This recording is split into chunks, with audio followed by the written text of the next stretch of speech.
Welcome to this BPSC main series. Today we are going to discuss a polity question. And the question for today's discussion is, the Indian Parliament is a constructive forum of national integration. तो अगर आप यहाँ पे देख पा रहे हैं, here we have two keywords. The first one is Indian Parliament and the second one is national integration. So let me tell you कि जब भी हम किसी भी आंसर को स्टार्ट करते हैं, so we write the introduction and the introduction can be written in a way so that it is trying to convey the gist of the question. आपका जो इंट्रोडक्शन है वो पूरे क्वेश्चन के जिस्ट को बताना चाहिए और in a way your answer should also tell what are you going to write in the body. ठीक है, तो हम यहाँ पे सबसे पहले इंट्रोडक्शन लिखते हैं कि इस क्वेश्चन का क्या प्रोबेबल इंट्रोडक्शन हो सकता है. Now let me remind you, this question is not about parliament. Okay, this question is about national integration. ठीक है, तो यहां पे जो इंपॉर्टेंट कीवर्ड है दैट इज नेशनल इंटीग्रेशन और this you will have to identify only. आप ही को आइडेंटिफाई करना पड़ेगा कि आपके क्वेश्चन में कौन सा इंपॉर्टेंट कीवर्ड है. आप क्या कर सकते हैं, आप यहाँ पे अपने वर्ड में नेशनल इंटीग्रेशन को डिफाइन कर सकते हैं. जैसे national integration is the awareness of common identity. Yes, आपकी कॉमन आइडेंटिटी होनी चाहिए, तभी तो आप अपने आप को एक नेशन के मानोगे. ठीक है, और कॉमन आइडेंटिटी किस में होनी चाहिए? Among the citizens of the country. ठीक है, तो इसका मतलब ये है कि दो द पीपल और the citizens of the country they may belong to different caste, different religion और races, still they have something in common. और वो समथिंग इन कॉमन जो है that is nothing but shared beliefs, values, norms. और ये जो shared beliefs, values और norms है, और rather common shared beliefs, values और नॉर्म्स है, this creates a feeling of nation. And this common believe, values and norms is the basis for integration. मेरी बात समझ में आ रही है आपको? सो हमने क्या किया है, we have in a way defined what national integration means to you. आप इस टर्मिनोलॉजी से क्या समझते हैं? Getting the point. अब एक सेकंड अप्रोच भी हो सकता है इस क्वेश्चन को इंट्रोड्यूस करने का. देखिए, जनरली मेंस में जो भी क्वेश्चन पूछे जाते हैं they have some current significance. ठीक है, ये आप सबको अप्रिशिएट करना पड़ेगा. They have some current significance. Each and every question given in the mains, they are not directly related to the news. जैसे मान के चलो आप न्यूज में अगर CAA है, वो आपसे CAA नहीं पूछेंगे. न्यूज में अगर हमारा फार्मर प्रोटेस्ट है, वो फार्मर प्रोटेस्ट नहीं पूछेंगे. वो क्या पूछेंगे? इसका अंडरलाइन इशू पूछेंगे. मान के चलो अगर आप CAA न्यूज में है, they might ask you Assam accord. ठीक है, अगर फार्मर इशू अगर न्यूज में है, they might ask you about MSP, it's challenges. ठीक है, तो आप क्या कर सकते हो ना, जब भी कोई भी क्वेश्चन आपके सामने आएगा, you can brainstorm and you can find the issue which it corresponds to. तो यहां पे पार्लियामेंट का जो क्वेश्चन आया है ना, उसका बेसिक सिग्निफिकेंस ये है कि the outgoing vice president mister Venkaiah Naidu, he had many a times pointed out that the effective business transaction period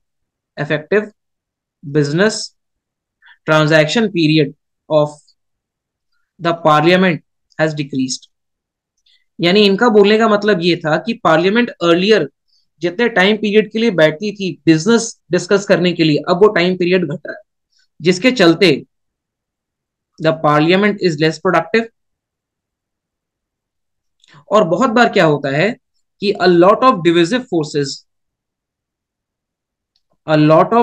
forces they try to deviate the attention of the house. So इस backdrop में भी ये issue था news में. आप यहाँ पे ये लिख सकते हो कि the former vice president of India Mr. Venkaiah Naidu has pointed out that the effective business transaction period of the parliament has been decreasing, which thereby puts a question mark on the authenticity and the legitimacy of the institution which was created for constructive national integration. So today there is a need for promoting the shared beliefs and values which are in a way a precursor to the national integration. Getting the point? इस तरीके से आप introduce कर सकते हो. सो ये दो medium है हमारे पास किसी भी क्वेश्चन को इंट्रोड्यूस करने का.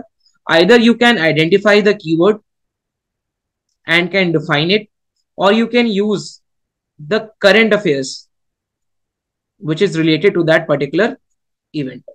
और इन दोनों से आपको क्या दिमाग में रखना है कि your introduction should in a way try to tell the gist of the question and what you are going to write further. Getting the point? चलिए आगे. तो जो क्वेश्चन है वो हमारा है कि हाउ पार्लियामेंट प्रमोट्स या how parliament acts as a forum of national integration. ठीक है, तो यहां देखो आप, as a forum of national integration. अब हम यहां पे कुछ पॉइंट्स देखेंगे. सबसे पहला पॉइंट देखो आप, national level legislation. National level legislation, तो जो पार्लियामेंट है ना, ये बहुत सारे नेशनल लेवल लेजिस्लेशन लेके आता है जिसका मेन एम होता है to promote unity and integrity of the nation. मैं आपको यहां कुछ एग्जांपल्स भी देता हूं. सबसे पहला एग्जांपल लेके चलो आप, state reorganisation. State reorganisation act of 1956. ये कैसे है देखो आप, जब इंडिया आजाद हुआ था, जब हमारे देश को आजादी मिली थी, so there was a demand of linguistic arrangement of states. Linguistic arrangement of states, अलग अलग एरिया से डिमांड आया था कि स्टेट को लिंग्विस्टिक बेसिस पे अरेंज करना है. ठीक है, और इन अ वे इसका जो इंस्पिरेशन है that is 1920 amendment of Congress. During 1920s एक अमेंडमेंट हुआ था कांग्रेस में जिसमें बोला गया था कि the Congress provincial committee will be found on the basis of language. तो आप देखो, लैंग्वेज के बेसिस पे रीअरेंज करना या अरेंजमेंट करना, this was not a unique demand, this was not an aberration. ठीक है, लेकिन क्योंकि India had already gone through the harrows of partition, so the leaders over there, उस समय के जो लीडर्स थे वो चाहते थे कि कंट्री में यूनिटी बनी रहे, और language sometimes can become a divisive factor. ठीक है, तो इसके लिए हमने मल्टीपल कमिटीज बनाई. For example we made the SK Dhar committee, we made the JVP committee, लेकिन इन दोनों ने लिंग्विस्टिक रीऑर्गेनाइजेशन के अगेंस्ट में वोट किया. और लास्ट में हमने जब फर्स्ट दिल्ली कमीशन बनाया तो उन्होंने लिंग्विस्टिक रीऑर्गेनाइजेशन के फेवर में वोट किया, प्रोवाइडेड कि वो जो लिंग्विस्टिक रीऑर्गेनाइजेशन है वो कंट्री की यूनिटी, इंटेग्रिटी और सॉवरेनिटी को इंपैक्ट ना करे. इसी को ध्यान में रखते हुए स्टेट रीऑर्गेनाइजेशन एक्ट को पास किया गया, जिसके तहत कुछ स्टेट और यूटीज क्रिएट किए गए. तो आप देखो, अप्रिशिएट करो, उस टाइम पे जो विंड्स चल रही थी डिवीजन की, अगर ये स्टेट रीऑर्गेनाइजेशन एक्ट पास नहीं होता तो बहुत ज्यादा चांसेस हैं कि स्टेट्स जो है वो आपस में ही अलग हो जाते हैं और एक सिचुएशन ऑफ एनार्की बन जाती है. ठीक है, उसके बाद देखो और क्या पीस ऑफ लेजिस्लेशन पास होता है. For example, prevention of insults to national honour act, या फिर in simple flag code of India. Flag code ये भी पार्लियामेंट ने पास किया है, और फ्लैग जो है this is a symbol of nationhood. तो जो फ्लैग है उसे each and every citizen of the country respect, so in a way it promotes national unity. एक और बहुत इंपॉर्टेंट पीस ऑफ लेजिस्लेशन है official languages act. Official languages act of 1963. ठीक है, इन्होंने क्या बोला था, इन्होंने बोला था कि there will be no national language but there shall be few official languages. तो इससे हुआ क्या कि इन्होंने किसी एक लैंग्वेज को दूसरे लैंग्वेज से ज्यादा इंपॉर्टेंस नहीं दिया, और अगर हमने हिंदी को नेशनल लैंग्वेज नहीं बनाया तो इस तरीके से सदर्न स्टेट्स और बंगाल के एस्पिरेशंस मीट हो गए, और सदर्न स्टेट और बंगाल जो है they achieved a sense of feeling of unity to the larger nation. तो आप देख रहे हो किस तरीके से नेशनल लेवल लेजिस्लेशन वाले फंक्शन के through parliament has acted as a forum of national integration. चलिए second, wider representation. Wider representation, इसमें आप दो चीजें ध्यान रखना. इंडिया में जो वोटिंग होती है ना वो बेसिकली कॉन्स्टिट्यूएंसी वाइज होती है, और कॉन्स्टिट्युएंसी वाइज वोटिंग या कॉन्स्टिट्युएंसी वाइज रिप्रेजेंटेशन का सबसे बड़ा फायदा ये है कि even the remotest part of the country, even the remotest part of the country gets representation.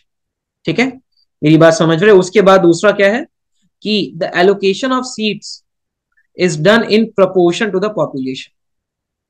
तो जहां पे ज्यादा लोग हैं वहां की ज्यादा सीटें हैं, जहां पे कम लोग हैं वहां की कम सीटें हैं।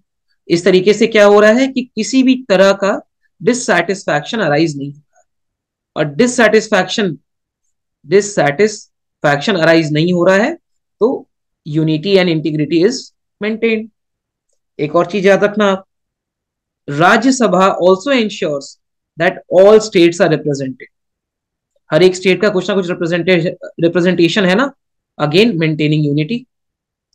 दो the system of representation in Rajya Sabha is different from that of USA, जहां पे each and every state is given equality of seats। वहां पे अगर मान के चलो 50 स्टेट्स हैं तो हर एक स्टेट को 2 सीट दी गई है, तो टोटल 100 सीट्स है।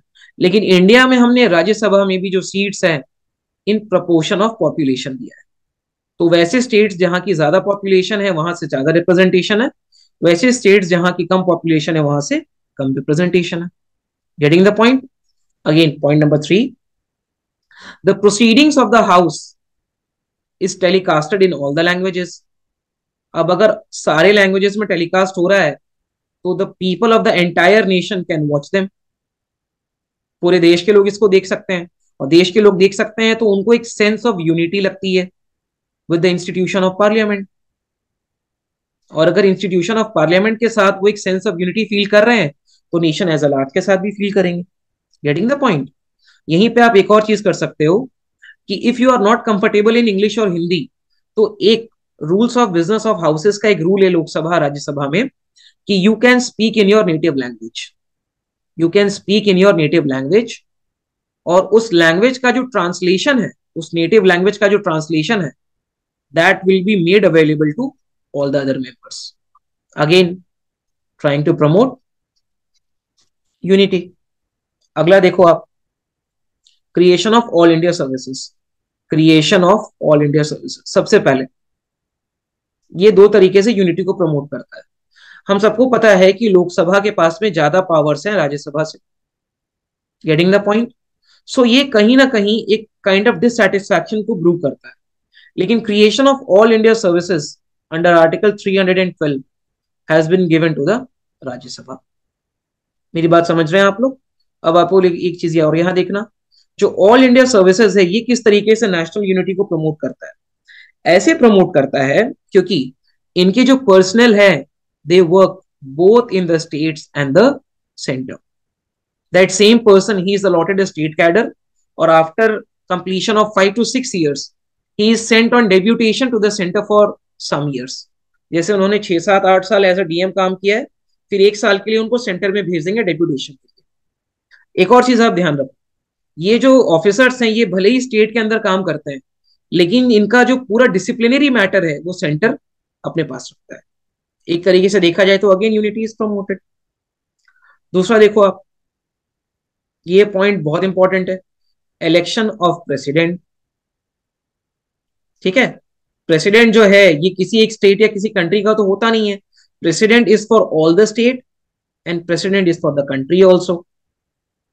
तो इनके इलेक्शन में हर किसी को वोटिंग का अधिकार होना चाहिए।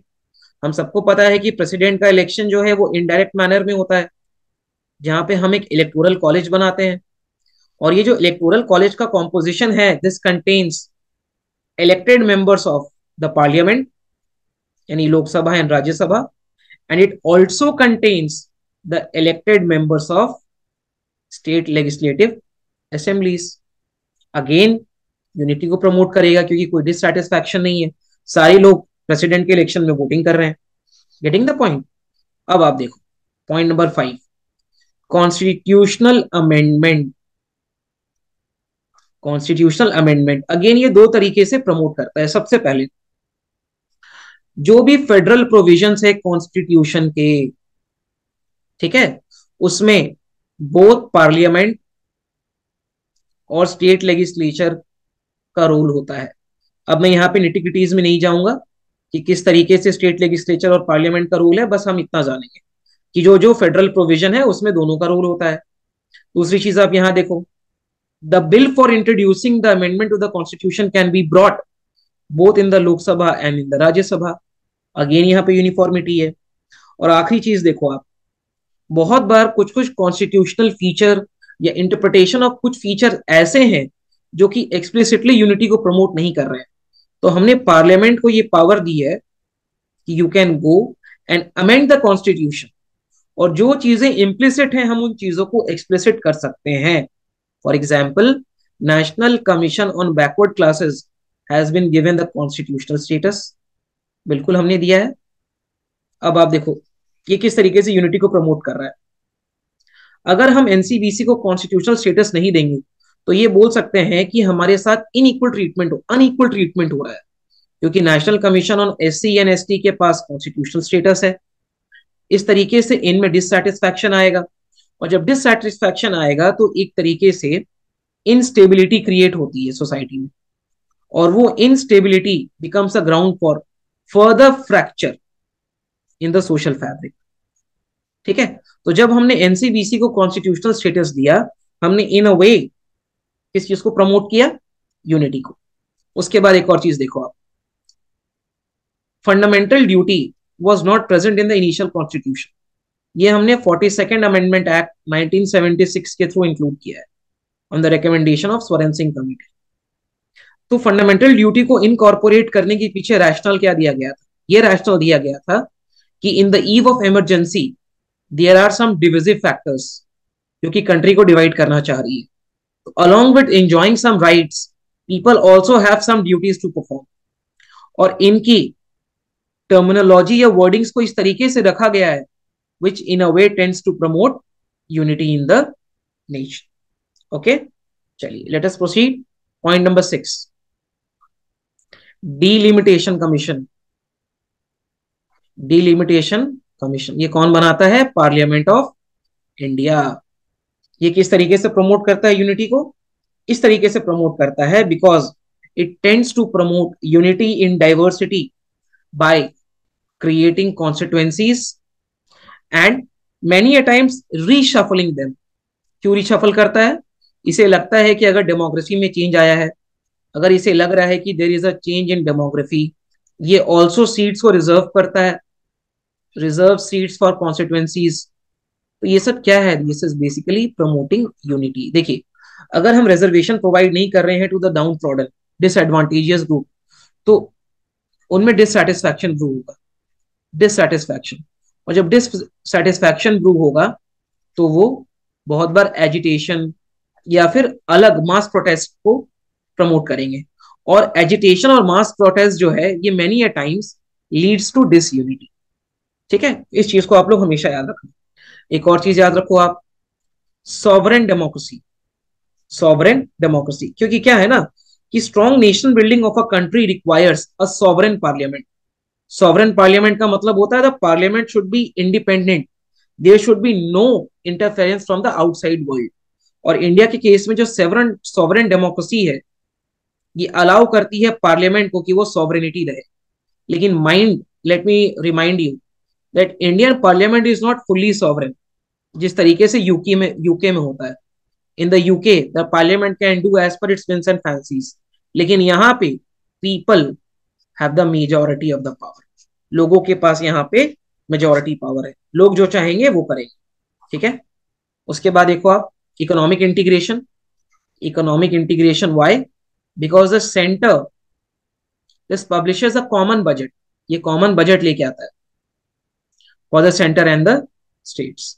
और ये जो बजट है ना, this tries to cater to each and every sector, cater to each and every sector of the economy, ताकि कोई अनरिप्रेजेंटेड ना रहे, किसी के साथ अनड्यू एडवांटेज ना हो, वगैरह वगैरह। और ये बेसिकली कहाँ होता है? This is done in the parliament. Okay, चलो। और उसके बाद सोशल इंटीग्रेशन। सोशल इंटीग्रेशन के लिए हमने बहुत सारी चीजें की हैं। For example national integration council है, for example national foundation for communal harmony है, वगैरह वगैरह। तो इन सारी चीजों से ये प्रूव होता है कि how the parliament acts as a forum of national integration. Getting the point? लेकिन इसके साथ साथ there are some challenges which a nation has to face. और वो challenges क्या है? यहाँ पे देखो आप, challenges to national integration. ये आप सबने सुना होगा, कम्युनलिज्म. कम्युनलिज्म का मतलब क्या होता है कि हम लोग रिलीजन के बेसिस पे या रिलीजन के ग्राउंड्स पे झगड़ा कर रहे हैं. ठीक है. Regionalism. Regionalism means undue attachment with a person's own religion where he resides. तीसरा है लिंग्विस्टिक. और चौथा है एक्सट्रीमिज्म. अब एक्सट्रीमिज्म का एक जो मैनिफेस्टेशन है वो नक्सलिज्म है. अब आपको पता है नक्सलिज्म से वायलेंस क्रिएट होता है, और वायलेंस जो है ये यूनिटी को प्रमोट नहीं करती है बल्कि यूनिटी को डिस्ट्रॉय करती है. तो ये 4 रीजंस हैं जो कि चैलेंजेस, जो कि which come as a challenge to national integration. अब last but not the least, जब भी हम कंक्लूड करेंगे we will always conclude in a positive manner. यानी कि हम लिख सकते हैं कि though India follows salad bowl and not melting pot culture. India में we have salad bowl not melting pot. अब ये सैलेड बोल और मेल्टिंग पॉट क्या होता है इसको आप समझने की कोशिश करना. अब आप देखो, इंडिया में we have people which belong to different region, religion, race, caste, sex, etc. For example, person A, B, C, D. तो जिस तरीके से मान के चलो ये एक बाउल है, इस बाउल में हमने बहुत सारे सलाद रखे हैं, जैसे खीरा है, टमाटर है, प्याज है. भले ही ये सारे वन सिंगल बाउल में है, लेकिन इनका जो डिस्टिंक्ट फ्लेवर है दैट इज मेंटेन्ड. और वही अगर हम एक मेल्टिंग बाउल लें, मेल्टिंग पॉट जिसमें हम खिचड़ी बनाते हैं, यहाँ पे हम दाल डाल दें, चावल डाल दें और इसको मिक्स कर दें, तो यहाँ हमें दाल और चावल का अलग टेस्ट नहीं आएगा, बल्कि कुछ एक अलग टाइप की जो कमोडिटी बनी है उसका टेस्ट आएगा. सो इंडिया में ना हम इस सैलेड बोल को फॉलो करते हैं कि though we have multiple culture, people belonging to different diverse group, they reside together but still they maintain their individuality. ठीक है. तो यहाँ पे हर कोई अपना इंडिविजुअलिटी मेंटेन रखता है. तो दो इंडिया हैव सैलेड बोल, still there are some common values, there are some common beliefs such as tolerance, such as non-violence. ये कुछ common beliefs है ना, which is a result of India's historical and civilizational credential. Historical कैसे? We have Gautam Buddha who used to promote tolerance and non-violence. We have Gandhi ji who used to promote tolerance and non-violence. तो आप क्या बोलोगे कि दो India follows salad bowl and not melting pot, still there are some common values and beliefs, for example tolerance and violence, as a result of historical and civilizational credentials of India. Therefore, parliament as an institution becomes a necessary condition for promoting national integration. मेरी बात समझ रहे हैं? इस तरीके से आप अपने आंसर को कंक्लूड कर सकते हैं. You can also conclude it in a very philosophical way, जहाँ पे आप कुछ पार्लियामेंट के बारे में बात कर सकते हैं, importance of parliament as an institution की बात कर सकते हैं. ठीक है. So that's it for today. अगली बार हम मिलेंगे to discuss more such questions. Thank you very much.